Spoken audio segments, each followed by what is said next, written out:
안녕하세요 여러분. 노년의 지혜 채널에 오신 것을 진심으로 환영합니다. 이곳은 우리가 함께 현실적인 이야기와 인생을 깊이 이해하게 만드는 교훈을 나누는 공간입니다. 오늘 저는 여러분께 한 가지 질문을 드리고 싶습니다. 65세 이상의 남성들에게 재혼은 과연 올바른 선택일까요? 황홍이의 새로운 관계에 들어서는 것이 과연 모두에게 완벽한 행복을 가져다 줄 수 있을까요? 사실 노년에 이루어지는 재혼은 단순히 감정의 문제만은 아닙니다. 그 뒤에는 삶의 방식 차이, 각자의 목표, 그리고 때로는 감정과 재정적으로 이용당할 수 있는 슬픈 상황들까지도 존재합니다. 오늘 영상에서는 65세 이상의 남성들이 재혼을 고민하거나 두 번째 결혼을 선택했던 실제 이야기를 들어보려 합니다. 어떤 이들은 동반자와 함께하는 기쁨을 찾았지만 또 어떤 이들은 충분히 준비되지 않은 상태에서 실망과 상처를 겪기도 했습니다. 저는 여러분께 경계해야 할 위험 신호들과 함께 불필요한 실수를 피할 수 있는 진심 어린 조언을 공유하려 합니다. 노년은 평온하고 안락하게 살아가야 할 소중한 시기이지 불필요한 상처를 더 짊어져야 할 시간이 아니기 때문입니다. 이 이야기를 놓치지 마세요. 여러분 자신이나 소중한 사람들을 위해 더 현명한 결정을 내리고 더욱 충만한 삶을 살 수 있도록 돕는 데 이 영상이 큰 도움이 될 것입니다. 그럼 지금부터 함께 이야기를 시작해 보겠습니다.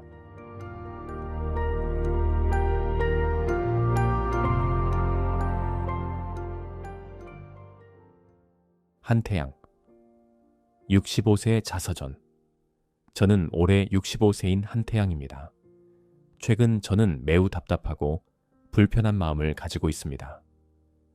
재혼은 원래 기쁜 일이어야 하지만 저에게는 오히려 끝없는 번뇌를 가져왔습니다.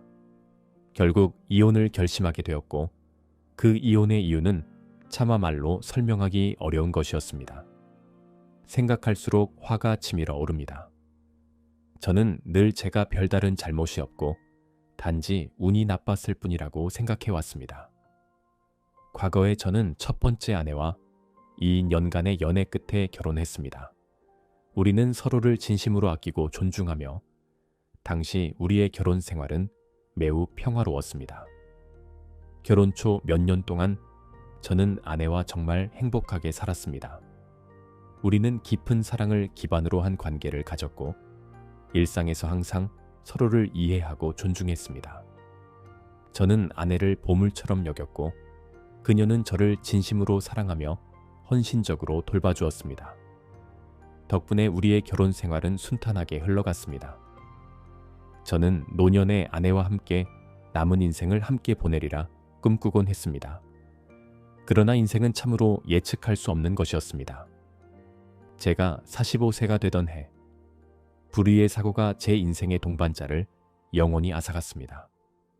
아내가 떠난 뒤 저는 이루 말할 수 없는 슬픔에 잠겼지만 결국 운명을 받아들일 수밖에 없었습니다.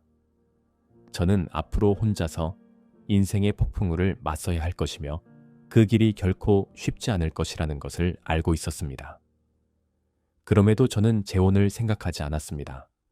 당시의 바쁜 업무 때문에 누군가를 알아볼 시간도 없었고 두 자녀가 아직 결혼하지 않은 상황에서 제가 그들보다 먼저 결혼을 생각한다는 것은 상상할 수 없는 일이었습니다. 그래서 저는 60세에 은퇴하기 전까지 큰 집에서 세 부자가 함께 살았습니다. 이후 두 자녀가 각각 가정을 꾸리자 저는 혼자 살기로 결심했습니다. 그때 많은 사람들이 혼자 사는 것이 편하고 자유로울 것이라고 말했습니다. 하고 싶은 것을 마음껏 하고 간섭받지 않아도 된다는 것이었죠. 처음에는 혼자 사는 것이 정말 편하다고 느꼈습니다. 저는 자유롭게 돌아다니고 하고 싶은 것을 마음껏 할 수 있었습니다. 심지어 밤새 친구 집에서 지내고 돌아와도 아무도 뭐라고 하지 않았습니다. 그런데 시간이 지나면서 혼자 사는 것이 생각만큼 좋지 않다는 것을 점점 깨닫기 시작했습니다. 외로움이 점점 커졌습니다.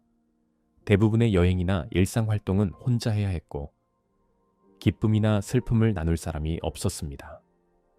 비가 오는 날이나 저녁에는 집에 혼자 있을 때 더욱 공허함이 느껴졌습니다.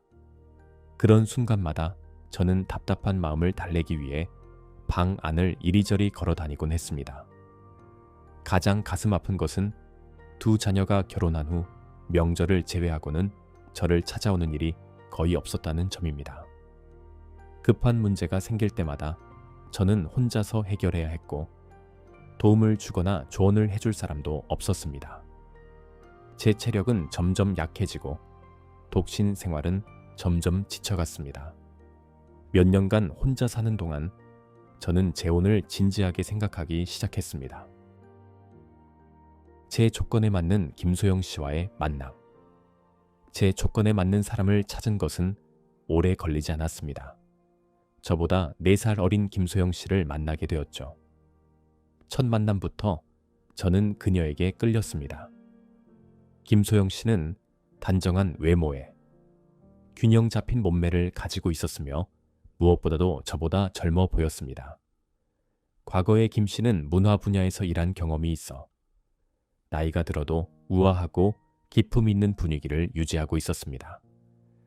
그녀는 제가 원하는 모든 조건에 부합했고 저는 특히 그녀 같은 사람을 선호했습니다. 반대로 그녀 또한 저에 대한 첫인상이 좋았기 때문에 우리는 서로 알아가기로 결정했습니다. 교제 기간 동안 우리 관계는 매우 좋았습니다. 두 사람 모두 은퇴한 상태라 함께 시간을 보낼 여유가 많았습니다. 매일 서로 산책하거나 이야기를 나누며 시간을 보냈습니다. 때로는 그녀가 우리 집에 와서 청소를 도와주거나 집안일을 하고 심지어 제 옷을 세탁해 주기도 했습니다.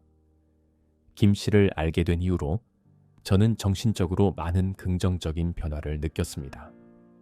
기분이 점점 좋아졌고 외로움도 서서히 사라졌습니다.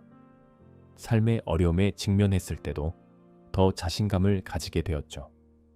반년 동안 교제를 한 후 저는 재혼에 대해 두 자녀의 의견을 물었고 그들은 반대하지 않고 오히려 지지해 주었습니다. 이에 저는 김소영 씨와 정식으로 결혼식을 올리고 혼인신고를 하기로 결정했습니다. 결혼 전 제 진심을 보여주다. 결혼 전에 저는 제 진심을 분명히 보여주었습니다. 매달 약 70만 원의 연금을 김소영 씨가 관리하도록 맡기겠다고 약속했으며 그녀가 그것을 어떻게 사용하든 간섭하지 않겠다고 했습니다. 또한 제 예금 통장, 집 문서, 그리고 중요한 개인 서류들도 모두 그녀에게 맡겼습니다. 심지어 저는 그녀에게 이렇게 말했습니다. 앞으로 저를 잘 대해주고 진심으로 저와 함께 살아준다면 제가 세상을 떠난 후 200제곱미터 크기의 삼룸 아파트는 당신의 것이 될 것입니다. 이 결정은 제 두 자녀의 동의도 받았습니다. 저는 이번 결혼에서 저의 최대한의 성의를 보여줬다고 생각했습니다. 저는 진심으로 김소영 씨와 함께 여생을 보내고 싶었습니다. 하지만 예상치 못하게도 제 진심은 그녀의 불평과 냉담함으로 돌아왔습니다. 결혼 첫날 밤의 문제. 결혼 첫날 밤, 우리는 함께 생활하기 시작했습니다. 그날 밤, 그녀는 저에게 냄새가 난다며 견딜 수 없다고 말했습니다. 저는 전혀 느끼지 못했지만 그녀의 말에 따라 저는 철저히 씻기로 했습니다. 비누, 샤워젤을 듬뿍 사용하며 1시간 반 이상 몸을 구석구석 씻었습니다. 이렇게 깨끗이 씻으면 그녀가 더 이상 불평하지 않을 거라고 생각했죠. 하지만 그렇지 않았습니다. 제가 아무리 깨끗이 씻어도 그녀는 여전히 냄새가 난다며 손으로 코를 막고 견딜 수 없다는 제스처를 취했습니다. 저는 이 상황에 몹시 당황하고 부끄러웠습니다. 상황이 더 나빠지는 것을 피하기 위해 저는 옆방에서 따로 잠자리를 정했습니다. 그날 밤 저는 뒤척이며 잠을 이루지 못했습니다. 결혼이 시작되자마자 이런 문제가 생겼다는 사실에 마음이 복잡했습니다. 다음 날 아침 냄새의 원인을 묻다. 다음 날 아침 그녀가 일어나자마자 저는 물었습니다. 정말로 제 몸에서 그렇게 심한 냄새가 나는 건가요? 그녀는 그렇다고 단언하며 이전에 우리가 한 공간에서 함께 생활해 본 적이 없어서 그 냄새를 몰랐던 것 같다고 설명했습니다. 그 순간 저는 이것이 많은 사람들이 말하는 노인 냄새라는 것을 깨달았습니다. 그 사실을 알게 된 후 저는 곧바로 병원을 찾아갔습니다. 의사는 많은 고령자들이 나이가 들면서 특정한 체취를 가지게 된다고 설명하며 현재로서는 그것을 완전히 제거할 방법이 없다고 말했습니다. 의사는 저에게 몇 가지 약을 처방하며 위생을 철저히 하고 자주 샤워하며 창문을 열어 환기를 자주 하고 향수를 사용해 냄새를 줄일 것을 권했습니다. 저는 의사의 지시에 따라 행동했고 심지어 10만 원을 들여 고급 향수를 구매해 사용했습니다. 저는 이렇게 노력하면 제 몸에서 더 이상 불쾌한 냄새가 나지 않을 거라고 생각했습니다. 그러나 아니었습니다. 모든 노력이 헛수고였습니다. 김소영 씨는 밤뿐만 아니라 낮에도 불평하며 집 전체가 제 냄새로 가득 차 있어 견딜 수 없다고 말했습니다. 결혼 후 며칠 동안 저와 김 씨는 같은 방에서 자지 않고 각자 방을 따로 사용했습니다. 마음이 아프고 서러웠지만 저는 침착함을 유지하며 불평하거나 그녀를 탓하지 않았습니다. 하지만 결혼 5째 날 더 이상 참을 수 없었습니다. 그날 밤 저는 몸을 깨끗이 씻기 위해 온 힘을 다했습니다. 피부가 벗겨질 정도로 문질렀고 향수를 듬뿍 뿌려 자신 있게 문제를 해결했다고 생각했습니다. 그러나 침실에 들어서자마자 김 씨는 코를 막으며 말했습니다. 한태양 씨, 다른 방에서 주무시는 게 좋을 것 같아요. 당신의 체취가 너무 강해서 향수를 뿌려도 가려지지 않아요. 심지어 저는 눈이 따갑고 속이 울렁거립니다. 이해해 주세요. 이 말을 듣고 저는 더 이상 참을 수 없었습니다. 화가 난 저는 그녀에게 이렇게 소리쳤습니다. 내 몸에서 그렇게 불쾌한 냄새가 난다는 걸 믿을 수 없어요. 만약 나와 함께 살기 싫다면 솔직히 말하세요. 구실을 대지 말고요. 그러자 김 씨도 큰 소리로 반박했습니다. 화가 극에 달한 저는 이렇게 말해버렸습니다. 정말로 못 견디겠다면 우리 이혼합시다. 더 이상 다투지 말아요. 이 말을 남기고 저는 다시 제 방으로 돌아갔습니다. 다음 날 아침 김 씨는 짐을 챙겨 집을 떠났습니다. 저는 그녀를 막지 않았습니다. 얼마 지나지 않아 우리는 공식적으로 이혼 절차를 마무리했습니다. 짧은 결혼 생활 후의 깨달음. 이번 짧은 결혼 생활을 통해 저는 더 이상 배우자를 찾지 않기로 결심했습니다. 저는 깨달았습니다. 노년의 삶을 개선하려는 희망으로 재혼을 선택했지만 그것은 행복을 가져다 주기는커녕 오히려 더 큰 피로와 걱정을 안겨주었습니다. 그렇다면 배우자를 찾는 이유가 무엇이겠습니까? 독신 생활이 외로울 수는 있지만 적어도 저는 자유로웠고 이런 상처를 받을 필요가 없었습니다. 여러분은 제가 이렇게 결심한 것이 옳다고 생각하시나요? 강동현 씨의 이야기. 올해로 저는 65세가 되었습니다.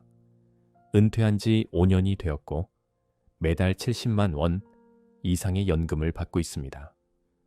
저는 엘리베이터가 있는 3베드룸 아파트에서 혼자 살고 있습니다. 제 외동딸은 결혼해서 다른 도시에 살고 있고 아내는 3년 전에 세상을 떠났습니다. 혼자 사는 삶은 고독과 고요로 가득 차 있습니다. 저는 인생의 마지막 여정을 함께할 동반자를 간절히 찾고 있습니다. 저는 아파트 관리인에게 저와 어울릴 만한 사람을 찾아달라고 부탁했습니다. 얼마 지나지 않아 관리인이 반가운 소식을 전해왔습니다.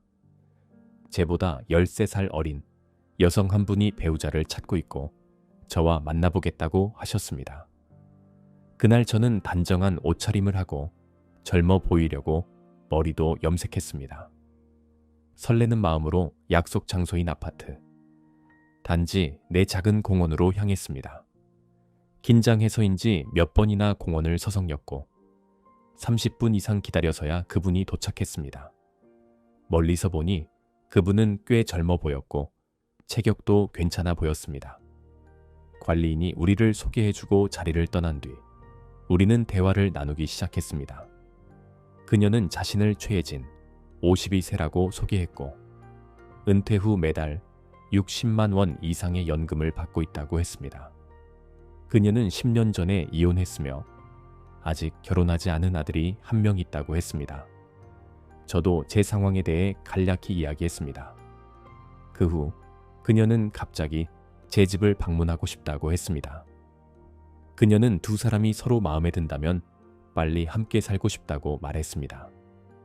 제가 반응하기도 전에 그녀는 제 손을 잡고 이렇게 말했습니다. 가요.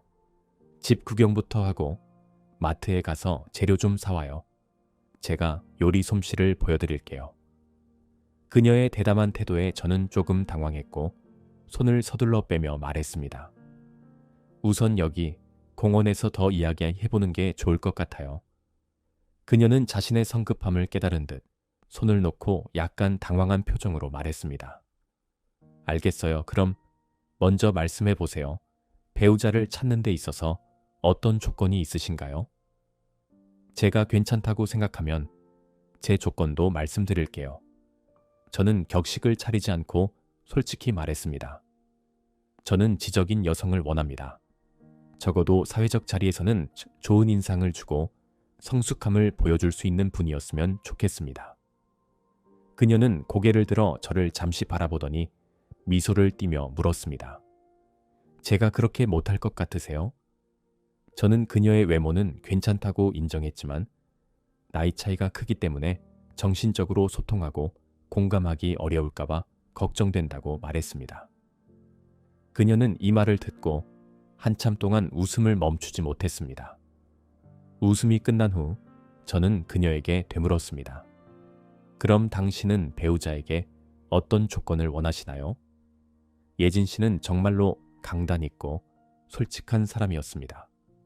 그녀는 자신이 저 같은 사람을 좋아한다며 제가 아래 4가지 조건을 수락하면 함께 살거나 심지어 결혼 등록도 할 수 있다고 말했습니다. 최혜진 씨는 진지한 표정으로 저를 바라보다가 미소를 지으며 말했습니다.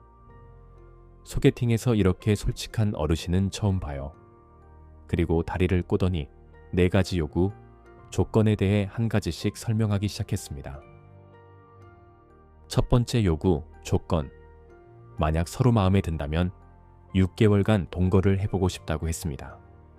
그러나 동거에 들어가기 전에 그녀는 저에게 500만 원을 보증금으로 제공하라는 합의서에 서명할 것을 요구했습니다. 그녀는 이 돈이 제 진정성의 표현이자 그녀가 안정감을 느낄 수 있는 기반이라고 설명했습니다. 만약 동거 기간이 끝난 후 서로 맞지 않는다고 판단되면 그녀는 동거 기간에 비례하여 일부 금액을 환불하고 평화롭게 헤어지자고 했습니다. 두 번째 요구 조건. 우리 둘 다 황홍이에 접어든 만큼 그녀는 남쪽의 아름다운 곳으로 한 달간 여행을 떠나 결혼 사진을 찍고 싶다고 했습니다. 그러나 여행 경비는 전액 제가 부담해야 한다는 것이었습니다. 그녀는 자신이 훌륭한 동반자가 되어 저를 세심히 챙기고 편안하고 안전하게 해주겠다고 약속했습니다. 제가 경비가 너무 부담스럽다고 느낀다면 가까운 곳으로 여행을 가도 괜찮지만 결혼 사진만큼은 반드시 찍어야 한다고 강조했습니다. 그것은 그녀의 평생 소원이라고 했습니다. 저는 삶의 경험이 많은 사람이라고 자부했지만 눈앞에 50이 세 여성이 너무 어린아이 같다고 느꼈습니다. 처음에는 자리에서 일어나 떠나고 싶었지만 관리인에게 뭐라고 설명해야 할지 몰라 그냥 자리에 앉아 계속 이야기를 들어야 했습니다. 그녀는 제 초조한 표정을 알아채고 제가 계속 이야기를 듣고 싶은지 물었습니다. 저는 어색하게 웃으며 고개를 끄덕여 계속하라고 신호를 보냈습니다. 세 번째, 요구 조건. 6개월 동거 후 그녀는 우리가 결혼 등록을 하길 원했습니다. 그러나 결혼 후에는 자신이 가정의 주인이 되고 싶다고 했습니다. 구체적으로 제 연금 카드를 그녀에게 맡기고 매달 정해진 용돈을 받아야 한다는 것이었습니다. 만약 정해진 용돈 이상을 쓰면 집안일을 하면서 벌칙을 받아야 한다고 했습니다. 이 말을 들으니 마치 아이들이 가족놀이를 하는 것 같은 기분이 들었습니다. 인생의 많은 굴곡을 겪은 사람으로서 이런 요구 조건이 황당하기 그지없었습니다. 네 번째 요구 조건. 그녀는 10년 이상 혼자 살면서 혼자 자는 것에 익숙해졌기 때문에 동거를 하든 결혼을 하든 별도의 방과 침대를 사용해야 한다고 했습니다. 요구 조건을 다 말한 후 그녀는 제게 함께 살게 되면 모든 집안일과 명절 준비를 책임지겠다고 강조했습니다. 그녀는 제가 식탁에서 일어날 수 없을 정도로 맛있는 음식을 차려줄 것이라고 장담했습니다. 이어 자신을 시들지 않는 꽃이라고 표현하며 남자의 입맛을 사로잡아 마음까지 얻겠다는 이야기를 덧붙였습니다. 이런 시대에 이런 생각을 가진 여성이 아직 있다니 저는 정말 놀라웠습니다. 10년 이상 독신으로 지낸 이유가 이상하지 않았습니다. 모든 이야기를 들은 후 저는 그녀의 요구 조건에 대해 어떤 의견도 내지 않고 정중하게 말했습니다. 죄송하지만 말씀하신 조건들은 제가 받아들일 수 없을 것 같습니다. 그리고 급히 일이 있다며 자리를 떠났습니다. 저는 그녀가 저를 붙잡아 추가 질문을 할까봐 빠르게 걸어 나왔습니다. 저는 이렇게 생각합니다.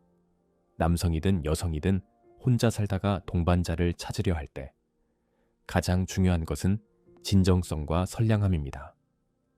이 두 가지가 없다면 그 여성이 아무리 젊고 아름답다 해도 결국 쓸모없는 장식품에 불과하거나 골칫거리가 될 뿐입니다. 그래서 저는 이상적인 동반자를 찾을 수 없다면 차라리 외로움과 함께하는 삶을 선택하겠다고 결심했습니다. 억지로 인연을 맺어 남은 인생이 복잡하고 고달파지는 것보다는 나을 테니까요. 박 씨의 이야기. 박 씨는 이렇게 솔직하게 이야기합니다. 올해로 70살이 되었습니다. 저는 재혼한 아내가 있습니다. 그녀의 이름은 최혜진이고 저보다 10살 이상 어립니다. 처음 결혼했을 때 저는 그녀가 무척 마음에 들었고 그녀도 저에게 꽤 잘해줬습니다. 하지만 그녀의 아들이 집을 구입했을 때 제가 돈을 보태지 않은 이유로 그녀의 태도가 완전히 변하기 시작했습니다. 그녀는 자주 차갑게 대했으며 때로는 말도 하지 않는 냉전 상태로 지내기도 했습니다. 사실 저는 그녀에게 항상 잘 대해줬습니다. 제 월 연금은 80만 원인데 그중 절반인 40만 원을 그녀에게 매달 건넸습니다. 하지만 그녀는 그 돈을 거의 쓰지 않았습니다. 우리 둘 다 채식을 하고 있어서 주로 달걀, 채소를 먹었고 우유도 거의 사지 않았습니다. 우리 둘의 한 달 생활비는 약 30만 원 정도밖에 들지 않았습니다. 제가 준 돈은 식재료를 사는 데만 쓰였고 그녀는 추가적인 지출을 하려 하지 않았습니다. 한 번은 제가 과일이 먹고 싶어서 그녀에게 부탁했는데 그녀는 항상 가장 저렴한 것을 골라오거나 신선하지 않은 것을 사왔습니다. 그래서 제철 과일을 사달라고 부탁했더니 그녀는 비싸다며 절대 사오지 않았습니다. 시간이 지나면서 저는 그녀에게 부탁하기조차 미안해졌고 먹고 싶은 것이 있으면 스스로 사러 가곤 했습니다. 그런데 제가 제 돈으로 과일을 사오면 그녀는 저보다 더 많이 먹곤 했습니다. 저는 그녀가 돈을 아끼는 것과 돈을 매우 중요하게 여긴다는 사실을 깨달았습니다. 그럼에도 불구하고 그녀가 여자이고 저는 남자이니 조금 양보하면 된다고 생각했습니다. 그녀는 인색한 성격 외에도 집안일을 싫어합니다. 제가 밥을 지어달라고 부탁하면 그녀는 항상 미루다가 제가 배고파서 견딜 수 없을 때가 되어서야 마지못해 밥을 했습니다. 밥을 다 짓고 나면 설거지를 제가 해야 한다고 요구했습니다. 마치 한 끼. 식사를 준비하는 것이 엄청난 공이라도 되는 것처럼 말이죠. 그녀는 자주 침대에 누워 피곤하다며 저에게 보살핌을 요구하곤 했습니다. 제가 가끔 밖에 나가 산책을 하려고 하면 그녀는 항상 따라가고 싶어 했습니다.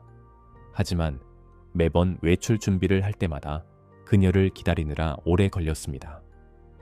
그녀는 옷을 이것저것 갈아입으며 마음에 들 때까지 계속 바꿔 입었고, 세수하고 머리를 빗고 화장까지 하며 마치 여행이라도 가는 것처럼 준비했습니다. 이런 복잡한 준비 과정이 저를 질리게 해서 더 이상 그녀와 함께 나가고 싶지 않다는 생각이 들었습니다. 제가 그녀와 나가는 것을 거절하면 그녀는 화를 내며 제가 무언가를 숨기고 있다고 비난하거나 다른 여자와 만난다고 의심했습니다. 저는 춤을 추는 것을 무척 좋아하는데 춤은 제게 생기와 즐거움을 가져다 줍니다. 하지만 그녀는 춤을 출 줄 모르기도 했고 제가 다른 여자와 춤을 추는 것을 의심하며 금지했습니다. 그녀는 제가 다른 여자를 안고 춤을 추는 것이 나쁜 의도를 가지고 있다고 말하며 저를 나이가 들어서도 점잖지 못하다고 꾸짖었습니다. 결국 다툼을 피하기 위해 저는 제 취미를 포기할 수밖에 없었습니다. 저에게는 결혼해서 아이를 키우고 있는 딸이 한 명 있습니다. 딸 부부는 벌이가 많지 않고 아이를 학교에 보내야 해서 생활이 매우 빠듯합니다. 그런 딸을 보면 마음이 아픕니다. 그래서 딸이 저를 찾아올 때마다 조금이라도 생활비를 보태주려고 돈을 쥐어줍니다. 하지만 제가 딸에게 돈을 주기만 하면 그녀는 기분이 나빠지며 그 돈을 노년에 대비해 저축해야 한다고 말했습니다. 매달 40만 원을 그녀에게 주고 있는데 남은 돈까지 그녀가 간섭하려고 하니 정말 지나치다고 느꼈습니다. 재혼한 아내의 성격도 저를 힘들게 합니다. 제가 조금이라도 그녀 마음에 들지 않는 일을 하면 그녀는 화를 내며 소리치거나 몇 날 며칠 동안 말을 하지 않거나 심지어는 저를 위해 밥을 하지 않기도 했습니다. 저는 냉전 상태를 견디지 못하는 사람입니다. 이런 상황이 가장 싫습니다. 그래서 결국 그녀의 화를 풀기 위해 제가 먼저 참으며 계속 달래야 했습니다. 사실 저는 많은 것을 바라지 않습니다. 그저 그녀가 저를 위해 밥을 해주고 저와 함께 이야기 나누는 것만으로도 충분합니다. 노인이 된 지금 더 이상 큰 기대는 없습니다. 젊었을 때는 예쁘고 능력 있는 아내를 원했지만 이제는 그저 조용히 살고 싶을 뿐입니다. 현재의 아내와 비교하면 제 전 아내는 참으로 불운했던 사람입니다. 젊었을 때 저는 전 아내를 소중히 여기지 않았습니다. 저는 오로지 제 즐거움만 쫓으며 그녀에게 관심을 기울이지 않았습니다. 그때 제가 벌었던 돈은 제 자신을 부양하기에도 부족했으니 그녀를 돕는 것은 상상도 할 수 없었습니다. 제 전 아내는 저와 함께 살면서 단 하루도 편안한 날이 없었습니다. 결국 과로로 인해 그녀는 일찍 세상을 떠났고 그때 딸은 아직 어린 나이였습니다. 전 아내가 세상을 떠난 후 저는 지금의 아내와 재혼하게 되었습니다. 그녀는 저보다 10살 이상 어립니다. 하지만 결혼 생활은 기대와는 달랐습니다. 그녀는 저와 함께 사는 것이 손해라고 생각하는 것 같았고 항상 거만한 태도를 보였습니다. 제가 나이가 들고 생각이 성숙해지며 여성을 더 소중히 여길 줄 알게 되면서 그녀에게 많은 것을 양보하게 되었습니다. 하지만 제가 양보할수록 그녀는 점점 더 제게 권위적으로 대하며 독단적인 행동을 보였습니다. 젊었을 때는 건강이 좋아서 결혼 생활의 갈등을 견딜 수 있었습니다. 하지만 나이가 들면서 저는 그저 평화롭게 살고 싶었습니다. 이제 저는 싸우는 것이 너무 두렵습니다. 그런데도 그녀는 저를 전혀 배려하지 않았고 오히려 날이 갈수록 저를 비난하는 일이 많아졌습니다. 제 치아는 약해서 식사를 할 때 음식이 자주 끼곤 합니다. 식사 후 이를 쑤시고 있으면 그녀는 얼굴을 찡그리며 저를 더럽다고 말하고 심지어 저를 보려고도 하지 않습니다. 노인들은 보통 코를 골곤 합니다. 그녀는 제가 코 고는 소리 때문에 잠을 잘 수 없다고 불평하며 이불과 베개를 들고 다른 방으로 옮겨갔습니다. 그리고는 저와 함께 자려 하지 않았습니다. 저는 한때 잘생긴 남자로 직장에서 많은 여성들의 호감을 받았습니다. 하지만 저는 재혼한 지금의 아내만 사랑했고 그녀와 결혼했습니다. 저는 관대한 사람이었고 돈을 아끼는 법이 없었습니다. 바로 제 외모와 관대함 덕분에 그녀가 저와 결혼하기로 했던 것입니다. 하지만 이제 저는 더 이상 젊은 시절의 청년이 아닙니다. 제 머리는 희끗희끗해졌고 걸음걸이도 점점 구부정해졌습니다. 제가 노년에 접어든 이후로 그녀의 저를 바라보는 눈빛도 변했습니다. 그 눈빛에는 실망과 실증이 담겨 있었습니다. 이 모든 것을 저는 참아내려고 노력했습니다. 어쨌든 저는 나이가 들었으니 말입니다. 그녀가 아무리 저를 비난하더라도 저는 이혼을 생각하지 않았습니다. 나이가 들면 사람은 변화를 원하지 않고 불편한 상황도 피하고 싶어지기 때문입니다. 저는 생각했습니다. 그래도 배우자가 있는 것이 없는 것보다 낫다고요. 하지만 갈등은 그녀의 아들이 집을 구입하면서 시작되었습니다. 그녀의 아들은 저에게 2천만 원을 요구했습니다. 저는 이를 거절했고 그녀는 완전히 태도를 바꿔 저를 대하기 시작했습니다. 사실 제가 그 돈을 줄 능력이 없던 것은 아닙니다. 다만 그녀와 그녀의 아들이 저에게 돈을 요구할 때의 태도가 마음에 들지 않았습니다. 그녀의 아들은 거의 저희 집에 오지 않았습니다. 가끔 집에 올 때도 그는 오로지 어머니를 찾아와 돈을 요구했고 저를 완전히 무시하며 마치 제가 투명인간이라도 된 것처럼 행동했습니다. 저는 생각했습니다. 그가 저를 존중하지 않는데 내가 왜 그에게 그렇게 많은 돈을 줘야 하는가? 그녀가 돈을 요구할 때의 태도는 저를 몹시 불편하게 만들었습니다. 그녀는 부드럽게 상의하지 않고 마치 명령하듯이 말했습니다. 내 아들이 집을 사야 하니까 당신이 2천만 원을 줘야 해요. 제 친딸에게도 그렇게 큰 돈을 준 적이 없는데 왜 제가 그녀의 아들에게 그런 돈을 줘야 할까요? 만약 그녀가 20만 원에서 30만 원 정도만 필요하다고 했다면 저는 아무 말 없이 기꺼이 줬을 겁니다. 하지만 한 번에 2천만 원을 요구하는 것은 도저히 납득이 되지 않았습니다. 저는 평생 동안 3천만 원 정도밖에 모으지 못했습니다. 그중 2천만 원을 그녀에게 준다면 저는 1,000만 원 남짓밖에 남지 않게 됩니다. 만약 나중에 무슨 일이 생기면 그 돈으로는 도저히 감당할 수 없을 것입니다. 그래서 저는 단호히 거절하며 이렇게 말했습니다. 매달 내가 당신에게 40만 원씩 주고 있잖소. 당신은 그 돈을 다 쓰지도 않더군. 그동안 당신이 틀림없이 꽤 많은 돈을 저축했을 텐데 나는 한 번도 그 돈에 대해 묻지 않았소. 그런데 왜 지금 와서 내가 더 줘야 한다고 하는 거요? 이 말을 듣자 그녀는 화를 내며 제가 돈을 목숨처럼 여긴다며 비난했습니다.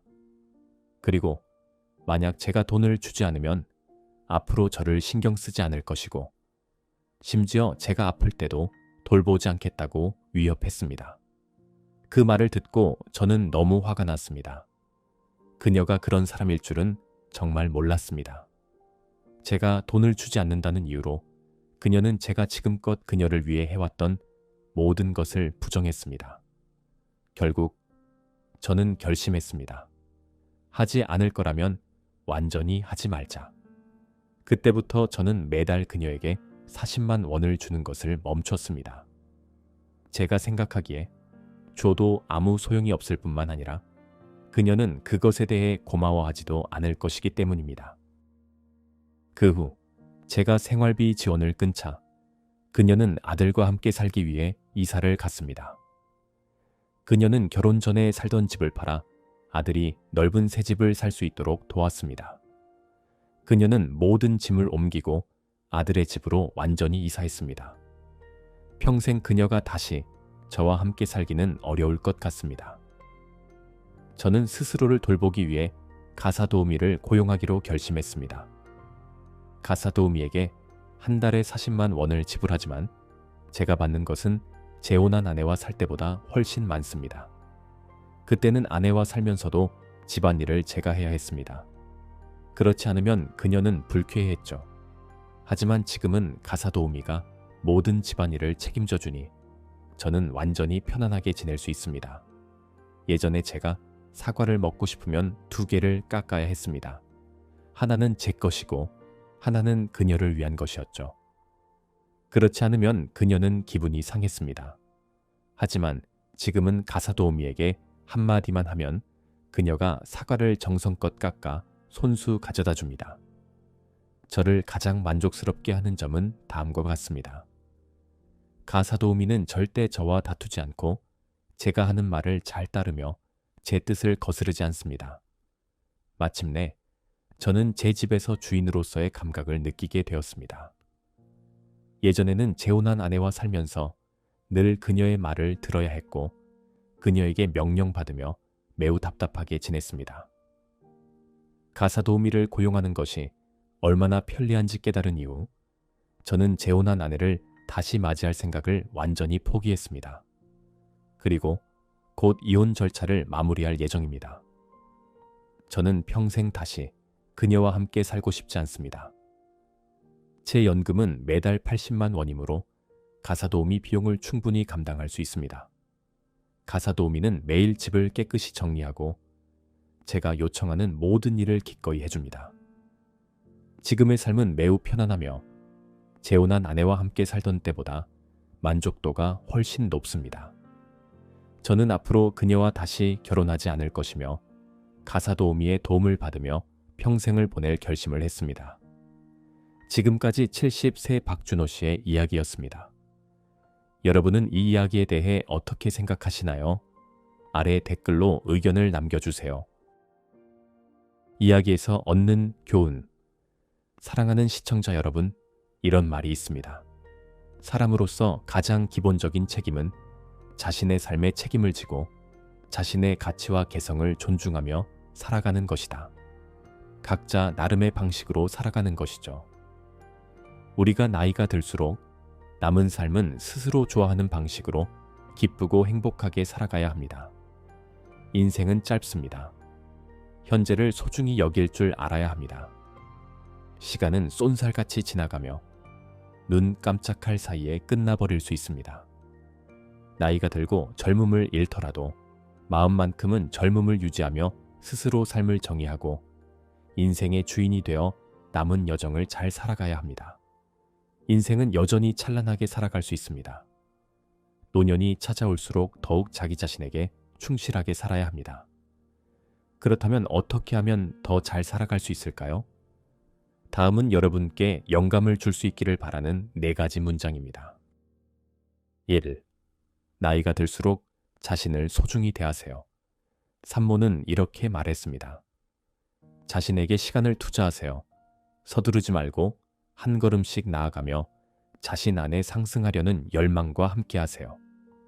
그리고 자신을 잘 대하는 것을 잊지 마세요. 삶 속에서 우리는 수많은 어려움에 직면하게 됩니다.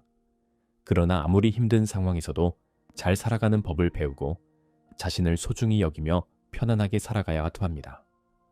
삶을 가볍게 바라보는 것이 필요합니다.